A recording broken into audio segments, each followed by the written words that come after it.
A gente passa a estudar agora a lei penal no espaço, aqui no âmbito do direito penal. Em regra, dentro desse tema, a gente vai aplicar a territorialidade. A territorialidade impõe a aplicação da lei penal brasileira aos crimes que são praticados no território brasileiro. Sobre o tema, dá uma olhada no que diz o artigo 5º caput do Código Penal. Ele diz o seguinte: aplica-se a lei brasileira sem prejuízo de convenções, tratados e regras de direito internacional ao crime cometido no território nacional. Observa que a lei destaca que não há prejuízo a convenções, tratados e regras de direito internacional. E aqui cabe uma observação importante. Há convenções internacionais, por exemplo, voltados ao combate do tráfico de drogas. Os tratados e convenções, contudo, devem ser internalizados no ordenamento jurídico. Apenas dessa forma, tais instrumentos possuem força cogente. O simples fato de aderir a uma convenção internacional não vai ter a aptidão de, por si só, criar um determinado crime. Os tratados e convenções internacionais, eles podem ser subdivididos em tratados e convenções que versam sobre direitos humanos e tratados e convenções que não versam sobre direitos humanos. Na hipótese de não tratar de direitos humanos, o Tratado de Convenção Internacional será internalizado com status de lei ordinária. Como consequência, submete-se ao controle de legalidade. Contudo, na hipótese do tratado ou convenção internacional tratar de direitos humanos, tem-se a possibilidade do instrumento ser internalizado com status de emenda constitucional ou com status de norma supralegal, porém infraconstitucional. Vai ter status de emenda constitucional quando for internalizado pelo mesmo rito de emenda constitucional. Isso significa que deve ser aprovado esse tratado por 3/5 em duplo turno nas duas casas, conforme artigo 5º, parágrafo 3º da Constituição Federal.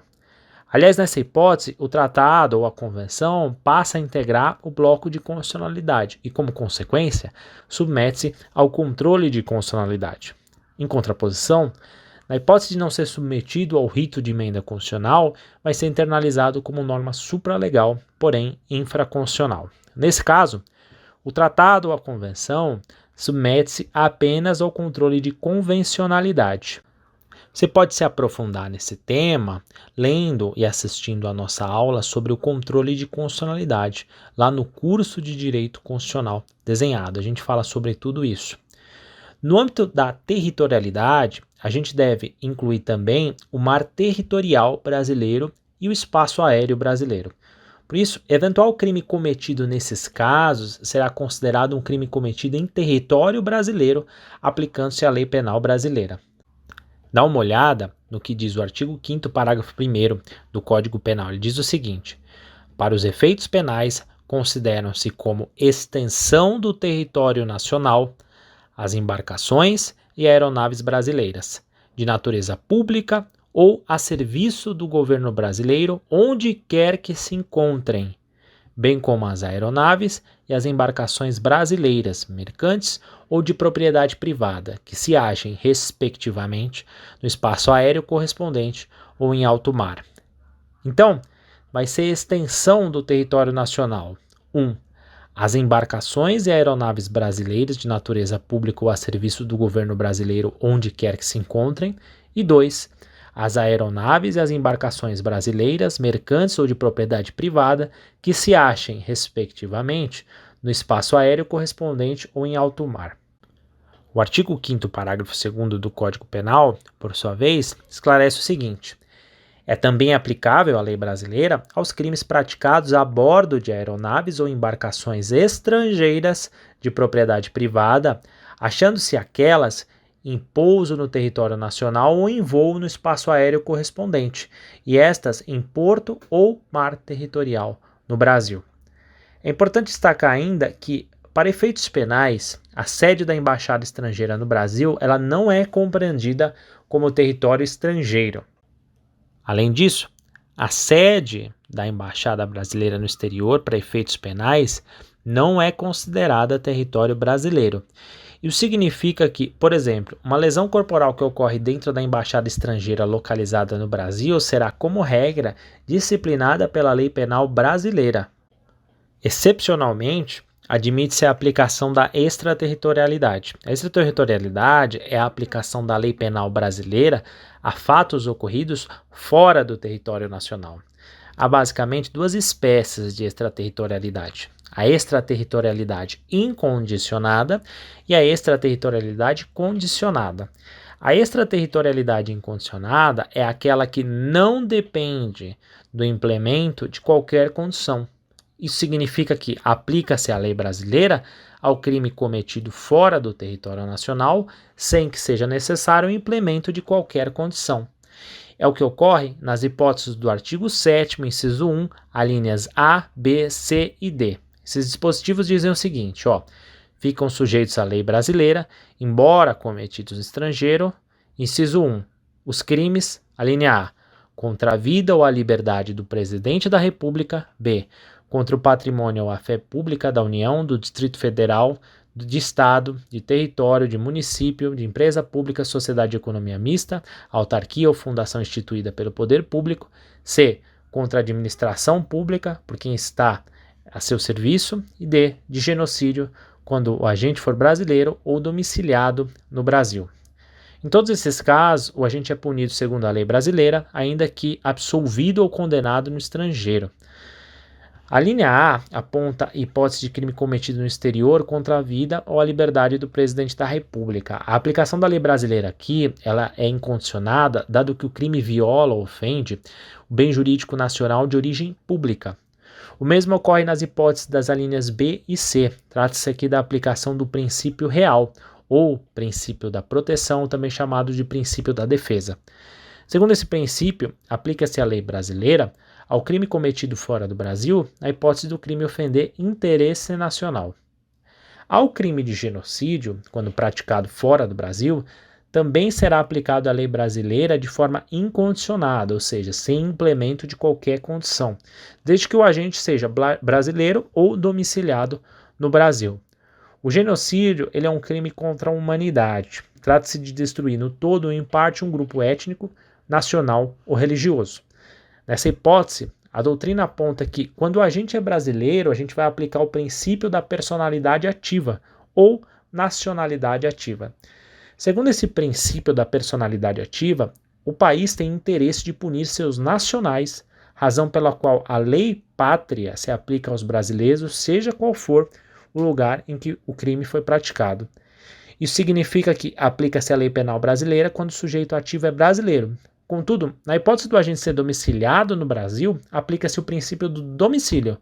Segundo esse princípio, aplica-se a lei brasileira, pois o sujeito ativo é domiciliado no Brasil. Em contraposição à extraterritorialidade incondicionada, a gente vai ter a extraterritorialidade condicionada.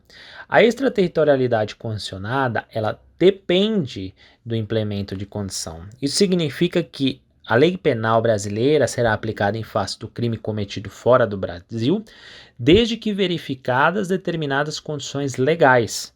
Tratam-se aí das hipóteses previstas lá no artigo 7º, inciso 2 do Código Penal. Esse dispositivo, ele diz o seguinte, ficam sujeitos à lei brasileira, embora cometidos no estrangeiro. Inciso 2, os crimes. A, que por tratado ou convenção o Brasil se obrigou a reprimir. B, praticados por brasileiro. E C, praticados em aeronaves ou embarcações brasileiras, mercantes ou de propriedade privada, quando em território estrangeiro ou aí não sejam julgados. A linha A do inciso 2, que a gente acabou de ler, esclarece que aplica-se a lei brasileira nos crimes que, por tratado ou convenção, o Brasil se obrigou a reprimir. Nesses casos, a gente está diante do princípio da justiça universal, ou justiça cosmopolita, também é chamado dessa forma, tá? Segundo esse princípio, o agente ele fica sujeito à lei do país onde for encontrado. Pouco importa aqui a nacionalidade do agente, do bem jurídico lesado ou do local do crime. É evidente que no Brasil não se aplica o princípio da justiça universal na sua perfeita concepção, já que o Brasil não pode punir qualquer crime em qualquer lugar do mundo. Poderá punir crime praticado em qualquer lugar do mundo, desde que exista tratado ou convenção internacional ratificada pelo Brasil. Também ficará sujeito à lei brasileira o crime praticado por brasileiro, nos termos do artigo 7º, inciso 2, a linha B, que a gente acabou de ler. Nesse caso, aplica-se o princípio da personalidade ativa ou princípio da nacionalidade ativa. Aplica-se também a lei brasileira na hipótese do crime ser praticado em aeronaves ou embarcações brasileiras, mercantes ou de propriedade privada, quando em território estrangeiro e aí não sejam julgados. Eu lembro por oportuno que é considerada extensão do território nacional as aeronaves e as embarcações brasileiras mercantes ou de propriedade privada que se achem, respectivamente, no espaço aéreo correspondente ou em alto mar.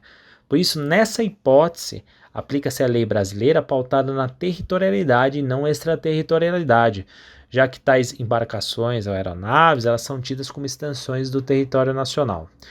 Observa, contudo, que essa não é a hipótese do artigo 7º, inciso 2, a linha C, que a gente acabou de ler.